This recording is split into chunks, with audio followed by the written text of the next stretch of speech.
स्वागत है आपको हमारे इस YouTube चैनल में। आज की इस वीडियो में हम पढ़ने वाले हैं हड़प्पा सभ्यता के बारे में। हड़प्पा सभ्यता को पढ़ने से पहले हम थोड़ा पीछे चलते हैं। जैसे कि हमने इतिहास को 3 खंडों में विभाजित किया था पिछले लेक्चर में। प्राग इतिहास, अद्य इतिहास और ऐतिहासिक काल।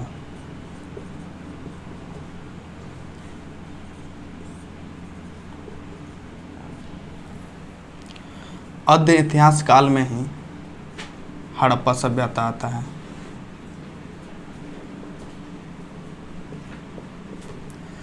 यानी कि अद्य इतिहास में आपने पढ़ा था लिपि तो था लेकिन गैर अनुवादित, लिपि था लेकिन गैर अनुवादित। यानी कि हड़प्पा सभ्यता में लिपि तो था लेकिन हमारा दुर्भाग्य रहा कि हम लोग उसे नहीं पढ़ पाए। हड़प्पा सभ्यता के बारे में जानना इसलिए अपने आप में रोचक बात है क्योंकि हड़प्पा सभ्यता में जिस प्रकार से नगर निर्माण हुआ था सेम उसी प्रकार के आधुनिक समय में भी नगर निर्माण हमें देखने को मिलता है। तो आखिरकार आज से 40,000 वर्ष पहले इस सभ्यता का विकास कैसे हुआ, यानी कि उद्भव कैसे हुआ, उद्भव हुआ फिर पतन कैसे हो गया, यह बात हमारे लिए जानना बहुत ही रोचक हो जाता है। तो चलते हैं वीडियो की तरफ और जानते हैं इसके बारे में। हड़प्पा सभ्यता प्रथम नगरीय सभ्यता था।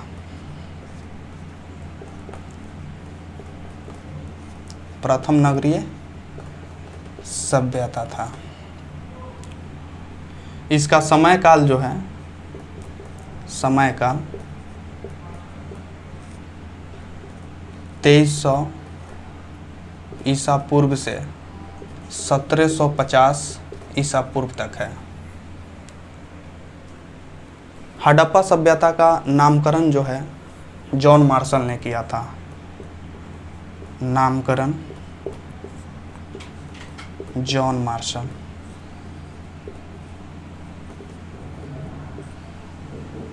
जॉन मार्शल ने किया था।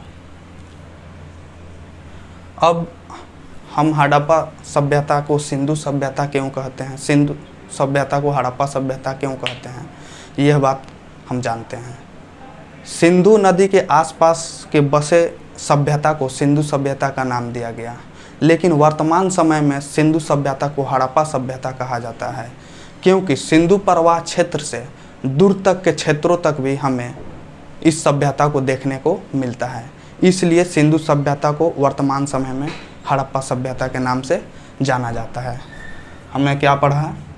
सिंधु सभ्यता को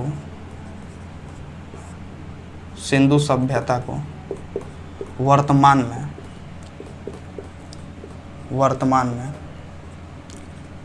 हड़प्पा सभ्यता के नाम से जाना जाता है। तो अभी तक हमने पढ़ लिया कि सिंधु सभ्यता यानी कि हड़प्पा सभ्यता प्रथम नगरीय सभ्यता था। इसका समय काल 2300 ईसा पूर्व से 1750 ईसा पूर्व तक है। सिंधु सभ्यता का नामकरण जो है जॉन मार्शल ने किया था। सिंधु सभ्यता को वर्तमान में हड़प्पा सभ्यता क्यों कहा जाता है, इस बात को हमने जान लिया। अब हमारे लिए जानना यह बहुत रोचक हो जाता है कि सिंधु सभ्यता का काल विभाजन किस प्रकार से हुआ था। इसे साफ कर लेते हैं पूरा को।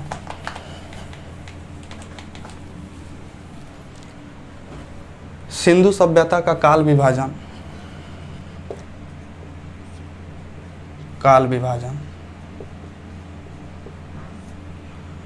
पहला सिंधु पूर्व सभ्यता, दूसरा सिंधु सभ्यता, तीसरा उत्तर सिंधु सभ्यता।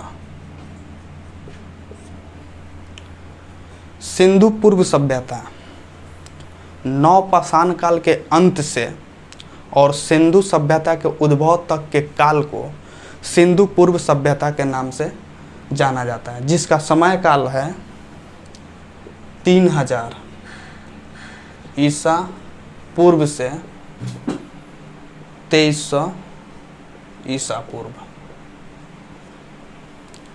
सिंधु सभ्यता में नगरीय स्वरूप जो है एक सुव्यवस्थित, सुसंगठित, मानकीकृत, स्वास्थ्यप्रद नगर नियोजन का निर्माण हुआ था सिंधु सभ्यता में।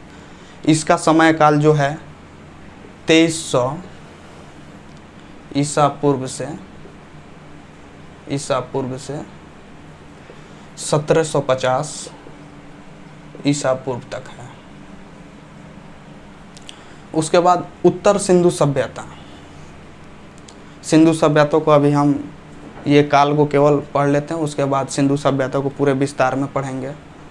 उत्तर सिंधु सभ्यता का समय काल जो है आपको 1750 से, इस साइड ही लिख देते हैं, 1750 से 1500 ईसा पूर्व तक है।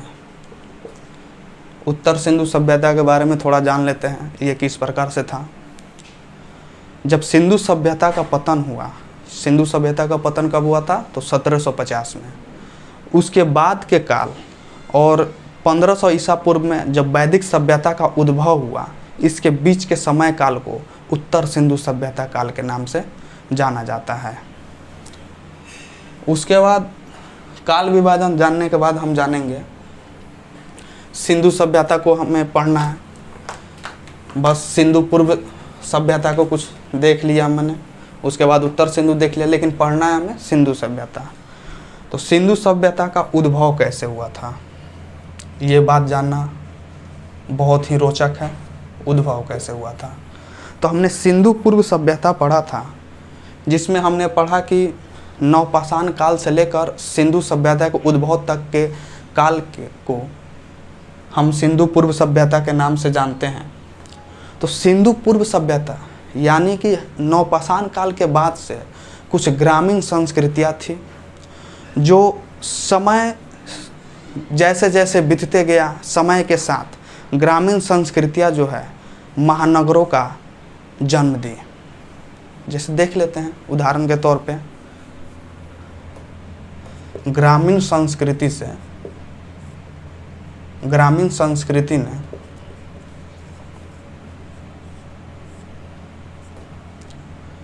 समय के साथ धीरे धीरे विकास होती चली गई और महानगर को जन्म दी। जैसे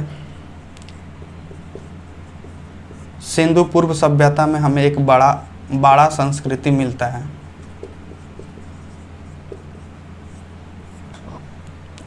इस ग्रामीण संस्कृति ने हड़प्पा जैसे महानगरीय संस्कृति का जन्म दिया। उसी प्रकार से अमरी संस्कृति ने मोहनजोदड़ो नामक महानगरीय संस्कृति को जन्म दिया।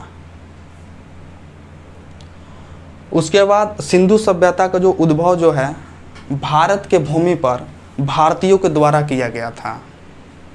इसमें अलग अलग विचारकों का अलग अलग मत है। कुछ विचारक मानते हैं कि सिंधु सभ्यता का उद्भव जो है भारत में भारतीयों के द्वारा किया गया था, लेकिन कुछ विचारकों का मानना है कि सिंधु सभ्यता का उद्भव जो है विदेशी शक्तियों के कारण हुआ था। उसके बाद सिंधु सभ्यता का उद्भव हमने देख लिया, उसके बाद सिंधु सभ्यता का पतन के बारे में जानेंगे। सिंधु सभ्यता का पतन कैसे हो गया।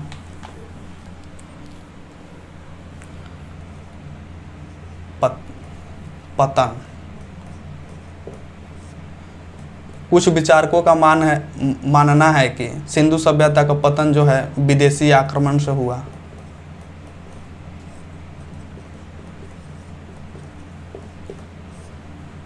कुछ विचारकों का मानना है कि आर्थिक अराजकता के कारण हुआ।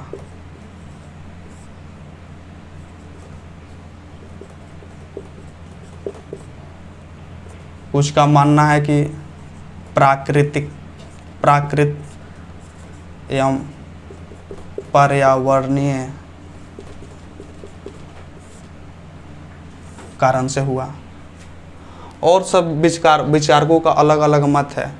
लेकिन ये विदेशी आक्रमण जो है वर्तमान समय में अमान्य है, इस मत को स्वीकार नहीं किया जाता है। आर्थिक अराजकता है, इसको भी अमान्य है वर्तमान समय में।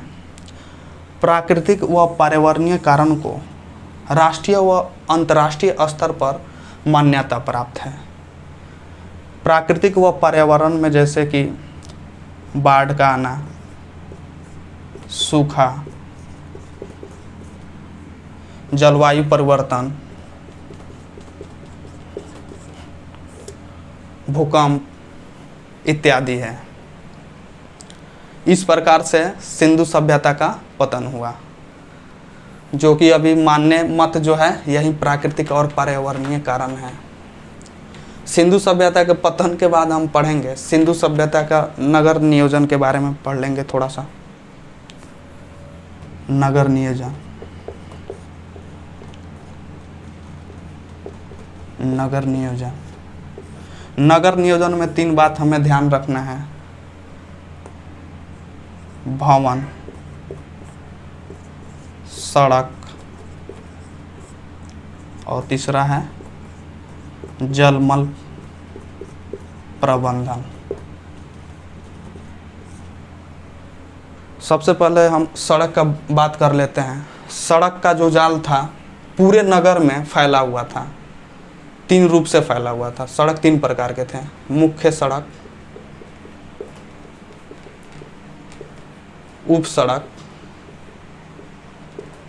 और तीसरा गलियां। जैसे कि देख लीजिए, मुख्य सड़क ये हो गया, एक नगर से दूसरे नगर तक गया। मुख्य सड़क में जो उप सड़क जो है पूरे 90 डिग्री, ये कौन सा 90 डिग्री हो गया भाई साहब, मतलब 90 डिग्री के एंगल पर उप सड़क मिलता था, ये उप सड़क हो गया।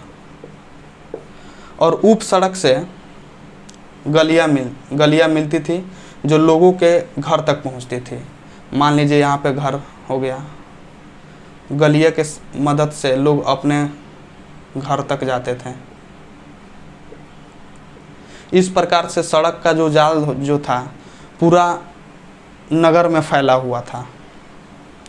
उसके बाद भवन के बात करें तो भवन में कुछ निजी भवन थे, कुछ सार्वजनिक भवन थे, कुछ व्यवसायिक भवन थे। नगर का निर्माण जो है आज के समय में जिस प्रकार से हमें देखने को मिलता है 1 BH 2 BH 3 BH का फ्लैट हमें देखने को मिलता है, सेम उसी प्रकार से सिंधु सभ्यता काल में भी भवन का निर्माण किया गया था।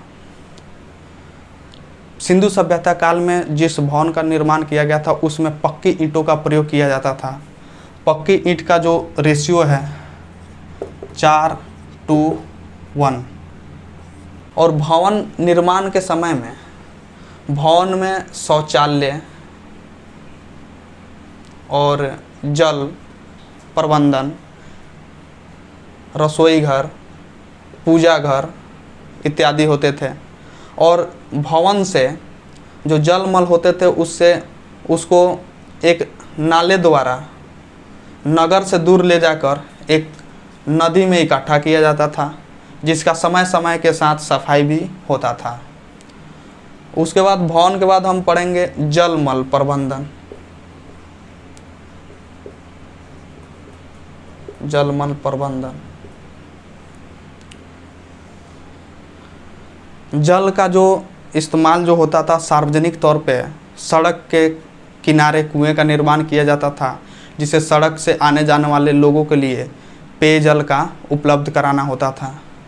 और जो जलमल होते थे उसे एक नालियों द्वारा नगर से दूर ले जाकर एक नदी में छोड़ा जाता था और नालियों को ढका हुआ होता था। सिंधु सभ्यता के बारे में पढ़ा था, जिसमें सिंधु सभ्यता के नामकरण, सिंधु सभ्यता को वर्तमान में हड़प्पा सभ्यता क्यों कहते हैं तथा सिंधु सभ्यता का उद्भव कैसे हुआ, इसका पतन कैसे हुआ तथा सिंधु सभ्यता के नगरीय स्वरूप के बारे में हमने पिछले वीडियो में पढ़ा। अगर आपने पिछला वीडियो नहीं देखा है तो प्लीज़ जाकर पहले पिछला वीडियो देख लीजिए।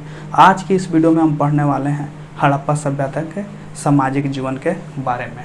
हड़प्पा सभ्यता के सामाजिक जीवन में जो है उनका वर्ग विभाजन, हड़प्पा सभ्यता में बहुवर्गीय समाज था जिससे ब्राह्मण, क्षत्रिय और वैश्य वर्ग में विभाजित किया जा सकता है, जिसका कि हमें कोई स्पष्ट प्रमाण नहीं मिला है। हड़प्पा सभ्यता मातृ प्रधान समाज था। इनका वेशभूषा जो था, पुरुष सामान्यतः कमर के नीचे धोती का प्रयोग करते थे और कमर के ऊपर नग्न रहते थे, लेकिन ठंडे के दिनों में वह कमर के ऊपर चादर या शॉल जैसे वस्त्रों का प्रयोग करते थे। स्त्रियां जो है कमर के नीचे धोती तथा कमर के ऊपर अपने स्तनों को ढकने के लिए वस्त्र का प्रयोग करती थी।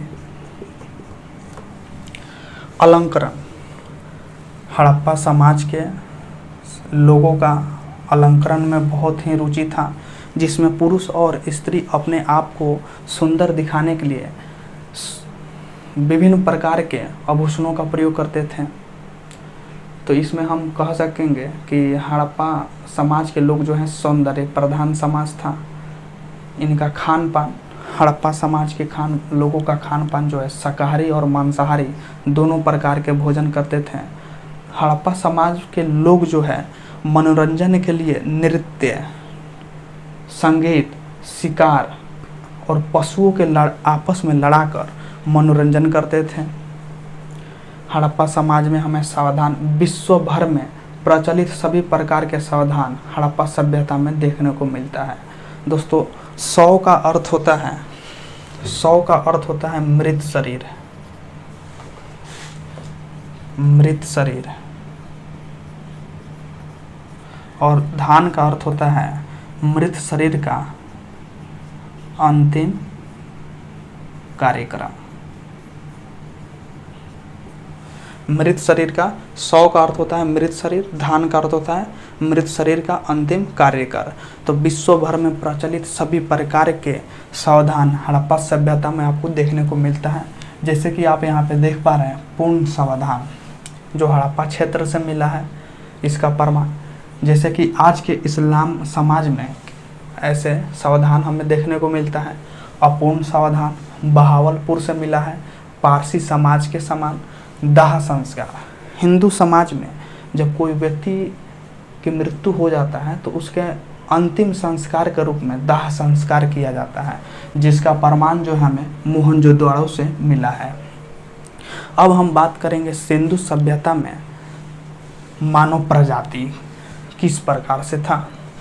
तो सिंधु सभ्यता में 4 प्रकार के मानव प्रजाति के कंकाल हमें मिले हैं। पहला, भूमध्य सागरी, जो कि द्रविड़ और बलूची समुदाय के लोगों का एक समूह था, तो जिसे हड़प्पा या सिंधु सभ्यता के मूल प्रजाति के नाम से जाना जाता है। भूमध्य सागरीय के पास जो प्रजाति था उसे हड़प्पा सभ्यता के मूल प्रजाति के रूप में जाना जाता है। दूसरा है प्रोटो ऑस्ट्रोलॉइड, जो कि मोहनजोदड़ो से एक कांस्य नृत्यरत नारी मूर्ति मिला है, जिसका संबंध इस प्रजाति से किया जाता है। तीसरा है मंगोलियन प्रजाति। चौथा है अल्पाइन। में हम पढ़ने वाले हैं हड़प्पा सभ्यता के आर्थिक जीवन के बारे में। तो आइए देखते हैं हड़प्पा सभ्यता के आर्थिक जीवन में क्या था। तो हड़प्पा सभ्यता के आर्थिक जीवन जो है बहुआयामी आर्थिक गतिविधियों से युक्त था, जिसमें जब भी आपको हड़प्पा सभ्यता के आर्थिक जीवन के बारे में पढ़ना हो तो आपको मात्र 4 बिंदु को ध्यान में रखना है। वो 4 बिंदु कौन कौन से हैं? पशुपालन, कृषि, शिल्प व्यवसाय और व्यापार वाणिज्य। हड़प्पा सभ्यता से संबंधित जब भी आर्थिक जीवन का बात हो तो उसमें आपको ध्यान रखना है कृषि, पशुपालन, शिल्प व्यवसाय और व्यापार वाणिज्य। अब एक एक करके ये चारों आर्थिक गतिविधियां जो थी उनको हम देखते हैं। तो कृषि में क्या था? तो कृषि में बहुआयामी फसलों का उत्पादन किया जाता था, जिसमें कुछ ऐसे फसल थे जो खाने के लिए प्रयोग किया जाता था। वो फसल थे गेहूं और जौ। कुछ अन्य फसल थे उनको उगाया जाता था जो थे ज्वार और बाजरा। इतना ही नहीं, हड़प्पा समाज के लोग जो है फल फूल, साग सब्जी, दलहन तिलहन जैसे इत्यादि फसलों का भी उत्पादन करते थे। फल फूल में आप देखेंगे तो केला, नारंगी, नींबू, तरबूज, खरबूज, बेर इत्यादि जैसे फसलों का उत्पादन करते थे। वहीं साग सब्जी में दोस्तों आप देखते होंगे कभी भी किसी भी पत्ते को अगर जैसे कि पेड़ से झड़ के नीचे गिर गया तो वहाँ पे जब बारिश होती है तो उसमें कीचड़ या लग जाता है तो कुछ समय के बाद पत्ता गायब हो जाता है, लेकिन पत्ते पर जो निशान होता है वो छप जाता है। उसी प्रकार साग सब्जी में पालक के पत्ते का निशान जो है छपा हुआ हमें मिला है, जिससे हम ये कह पाते हैं कि हड़प्पा समाज के लोग जो है साग सब्जी का भी प्रयोग करते थे। वहीं दलहन में आप देखेंगे तो दलहन में था मटर और चना, तिलहन में सरसों, राई के तेल जैसे उत्पादन, जिससे तेल उत्पादन किया जाता था। वहीं अब बात करेंगे, पहला हो गया कृषि में क्या क्या होता था, तो हमने देखा खाने के लिए गेहूं और जौ था, इसके साथ साथ ही अन्य फसल थे वो थे जौ बाजरा, ज्वार बाजरा, और फल फूल में साग सब्जी, दलहन तिलहन, इन बातों को देख लिया। दोस्तों अब बात करेंगे कि अगर कृषि होता था तो कृषि में सबसे पहले हम कृषि करते हैं, जो लोग गांव से होंगे वो जानते होंगे कृषि करने में किसी भी फसल को उत्पादन करने से पहले हम अपने मिट्टी को जो है जुताई करते हैं, अपने खेत का जुताई करते हैं। तो हड़प्पा समाज के लोग जो है अपने खेत का जुताई किस उपकरण से करते थे, कैसे करते थे, तो आपको बता दें दोस्तों, हड़प्पा समाज के लोग जो हैं अपने खेतों की जुताई जो है हल से करते थे। इसका प्रमाण हमें मिला है, तभी हम बता रहे हैं कि हड़प्पा समाज के लोग जो है अपने खेत की जुताई जो है हल से करते थे। इसका प्रमाण हमें कालीबंगा से मिला है। इतना ही नहीं दोस्तों, कालीबंगा से हमें खेत को जुते हुए प्रमाण मिले हैं, और हल का जो है, हल का मिट्टी के खिलौना के समान जो हरियाणा, ये जो दिल्ली के बगल में हरियाणा, वहाँ के बनावली से मिला हुआ है। मिट्टी के बने हल जो खिलौने के रूप में है वो कहाँ से मिला है, हरियाणा के बनावली से। और खेत जुते हुए खेत का प्रमाण कहाँ से मिला है, तो इसका जुते हुए खेत का प्रमाण जो है कालीबंगा से मिला है। आप लोग लिख सकते हैं इसको, खेत की जुताई हो गई, अब फसल जो हमको उगाना है वो लगा भी दिए। तो अब सोचिए कि इसकी सिंचाई जो है कैसे होती थी। क्या हड़प्पा समाज के लोग जो है पूरे तरह से प्राकृतिक वर्षा पर निर्भर थे, तो इसका जवाब होगा नहीं। हड़प्पा समाज के लोग जो है पूर्ण रूप से वर्षा जल पर निर्भर नहीं होते थे, वह अपना कृत्रिम सिंचाई का भी उपलब्ध कर लिए थे, जिसमें कुएं, नहर और तालाब से कृत्रिम सिंचाई करते थे। सिंचाई की बात हो गई, हड़प्पा समाज में हमने देख लिया वहाँ पे कृषि कैसे करते थे, इन सारे बातों को देख लिया। अब देखेंगे पशुपालन के बारे में दूसरे नंबर पे।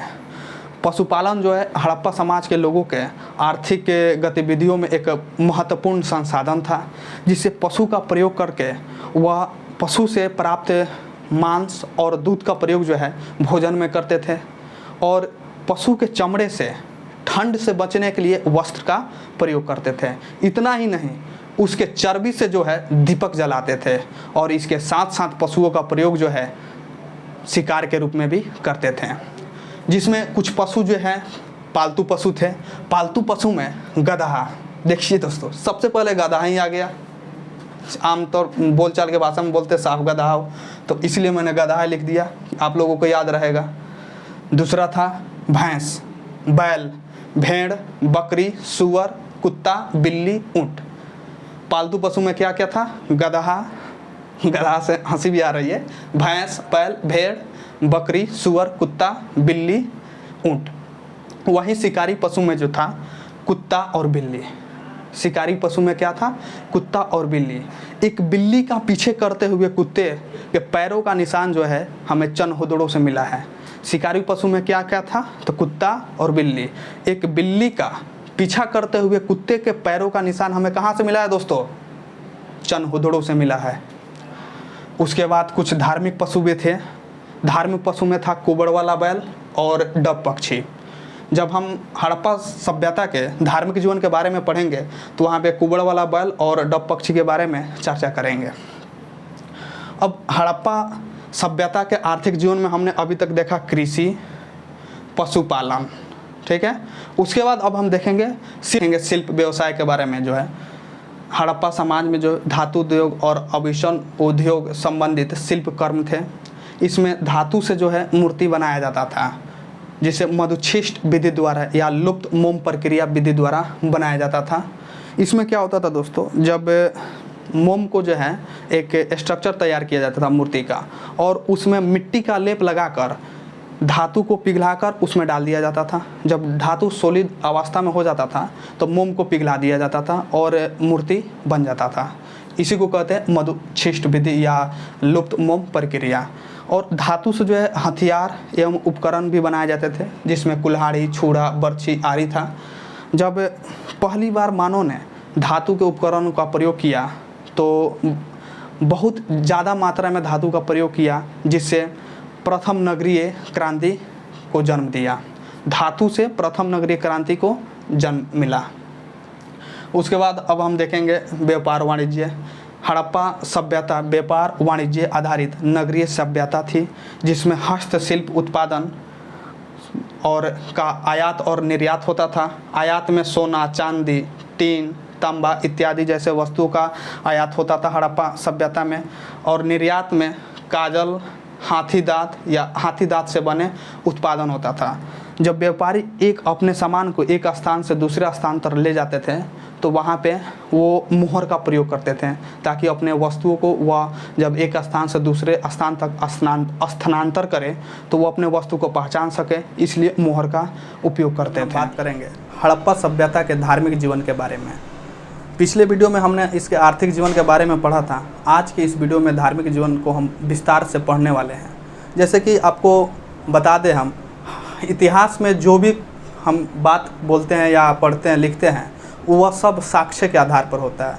तो इतिहास में हड़प्पा सभ्यता से संबंधित धार्मिक जीवन के लिखित इतिहास के प्रमाण जो है हमें नहीं मिल पाया है, जिस कारण इसका दार्शनिक पक्ष जो है अस्पष्ट है। और व्यवहारिक पक्ष में जो हड़प्पा का जब उत्खनन किया गया तो उस समय जो साक्ष्य या प्रमाण हमें मिले हैं, उसके आधार पर व्यवहारिक पक्ष से संबंधित कुछ तथ्य हैं जो मैंने लिख रखा है, जो हड़प्पा सभ्यता के धार्मिक जीवन में इसकी मान्यता थी। जैसे कि धार्मिक जीवन में लिंग व योनि की पूजा किया जाता था, पशुपति शिव की पूजा, स्त्री शक्ति अथवा मातृदेवी की पूजा। हड़प्पा सभ्यता के धार्मिक जीवन में लोग प्रेतवाद को भी मानते थे और यज्ञ, वेदी व अग्निकुंड संबंधित कर्मकांड भी करते थे। वृक्ष पूजा भी करते थे, पशु पूजा भी करते थे, बलि प्रथा का भी हमें प्रमाण मिला हुआ है। तंत्र मंत्र व जादू टोना से भी हड़प्पा सभ्यता के लोग नहीं बच पाए थे। तो अब हम बात करेंगे, जैसे कि अलग अलग धर्म के अलग अलग मान्यताएं होती हैं। यदि हिंदू धर्म की बात करें तो हिंदू धर्म में प्रकृति की उत्पत्ति जो है देवादिदेव महादेव। महादेव किसे कहते हैं दोस्तों? महादेव हिंदू धर्म में शिव को कहते हैं। तो देवादिदेव महादेव के पुरुष रूप और माँ शक्ति के स्त्री रूप के मिलन के परिणाम स्वरूप हुआ है, जिसमें हम उसके कुछ प्रमाण मिले हैं, उसके आधार पर हड़प्पा सभ्यता के धार्मिक जीवन को पढ़ते हैं। जैसे कि लिंग व योनि की पूजा हड़प्पा सभ्यता में किया जाता था।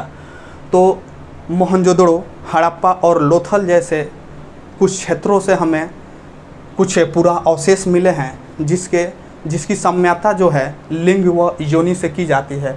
इसी के आधार पर हम यह बात कह पाते हैं कि हड़प्पा समाज के लोग जो हैं लिंग व योनि की पूजा करते थे। उसी प्रकार से पशुपति शिव की पूजा, मोहनजोदड़ो से जो है एक मुहर से पशुपति शिव के समान एक आकृति मिला है, जिसका संबंध जो है जॉन मार्शल ने आदि शिव के रूप में बताया है। वहीं स्त्री शक्ति व मातृदेवी का प्रमाण जो है हड़प्पा के सिंध जैसे क्षेत्रों से मिला है, जहाँ पे यह बताया गया है कि एक मुहर प्राप्त हुआ वहाँ से, और मुहर में स्त्री देवी की मूर्ति मिली है, जिसकी साम्यता जो है स्त्री शक्ति व मातृदेवी से की जाती है। उसके बाद हम प्रेतवाद की बात करेंगे तो हड़प्पा समाज के लोग जो है जैविक और अजैविक के वस्तुओं के पूजा करते थे। उसी प्रकार यज्ञ, वेदी व अग्निकुंड कालीबंगा और लोथल से अनेक प्रकार के यज्ञ वेदी व अग्निकुंड के प्रमाण हमें मिले हैं, जिससे यह हम कह पाते हैं कि हड़प्पा सभ्यता के लोग जो है यज्ञ वेदी व अग्निकुंड से संबंधित कर्मकांड भी करते थे। वहीं वृक्ष पूजा, एक पीपल के वृक्ष के समक्ष एक व्यक्ति को जल चढ़ाते हुए व्यक्ति का हमें प्रमाण मिला है, जिससे हम कह पाते हैं कि हड़प्पा सभ्यता के लोग जो है वृक्ष पूजा भी करते थे। पशु पूजा में डब पक्षी और कुबड़ वाले बैल को लोग धार्मिक जीवन से संबंधित अपने जोड़ते हैं। बलि प्रथा, एक वृक्ष के समक्ष, एक वृक्ष के सामने एक पशु का बलि देने का प्रमाण जो हमें मिला है, जिससे हम बलि प्रथा का प्रचलन भी हड़प्पा सभ्यता के लोग के धार्मिक जीवन में करते हैं। तंत्र मंत्र व जादू टोना, हड़प्पा सभ्यता में तंत्र मंत्र व जादू टोना का भी प्रचलन था, जिसमें हमें ताबीज व गंडों का प्रमाण मिला है। इसी प्रकार से जब भी हमें हड़प्पा सभ्यता के धार्मिक जीवन के बात हो तो ये महत्वपूर्ण जो बिंदु है उसको ध्यान में रखना है। अगर आप चाहें तो इसको स्क्रीनशॉट ले सकते हैं। इससे संबंधित किसी प्रकार के किसी भी एग्ज़ाम में आप जब क्वेश्चन लिखना हो तो बस इतने ही पॉइंट को अगर आप विस्तार से चर्चा कर दें जितना मैंने बताया है, तो बहुत अच्छा आप उत्तर लिख पाएंगे। इतना ही नहीं, हड़प्पा सभ्यता के अनेक स्थलों से स्वास्तिक चक्र, सूर्य व चंद्र जैसे आकृतियों के प्रमाण भी हमें मिले हैं। जैसे कि दोस्तों आपको बता दें, इतिहास में जो है मैंने पहले भी कह रखा है कि इतिहास जो है साक्ष्य और प्रमाण के आधार पर चलता है। तो वहीं धार्मिक, जब हड़प्पा सभ्यता के धार्मिक जीवन की बात करें तो किसी भी साक्ष्य या प्रमाण यानी कि पूरा अवशेष जो हमें मिलता है उसको अभिव्यक्त करने का एक निश्चित सीमा होता है। तो हड़प्पा सभ्यता में जो धार्मिक जीवन के जो साक्ष्य हमें मिले हैं इसकी भी एक निश्चित सीमा है, जिसके कारण हम इसका धार्मिक जीवन को जो है स्पष्ट रूप से नहीं दिखा पाते हैं। अब हम बात करेंगे हड़प्पा सभ्यता के राजनीतिक जीवन के बारे में। हड़प्पा सभ्यता में जैसे कि हमने पीछे पढ़ रखा है, एक सुव्यवस्थित, मानकीकृत, स्वास्थ्यप्रद और अनुशासित सभ्यता था। तो जैसे कि हमने पढ़ा कि गणमान्य लोग के लिए अलग व्यवस्था किया जाता था और सामान्य जो गण होते थे उनके लिए अलग व्यवस्था था। नाले और रोड जो है एक सुव्यवस्थित था, जिसमें इसको कंट्रोल करने के लिए, इसको सही ढंग से चलाने के लिए कोई ना कोई शासन व्यवस्था तो होता ही होगा, लेकिन इसका प्रमाण हमें नहीं मिला है, जिसके आधार पर हम यह बात कह पाते हैं कि हड़प्पा सभ्यता के राजनीतिक जीवन जो है अस्पष्ट है। धन्यवाद दोस्तों, मिलते हैं नेक्स्ट वीडियो में एक नेक्स्ट टॉपिक के साथ। तब तक के लिए जय हिंद, जय चंपारण।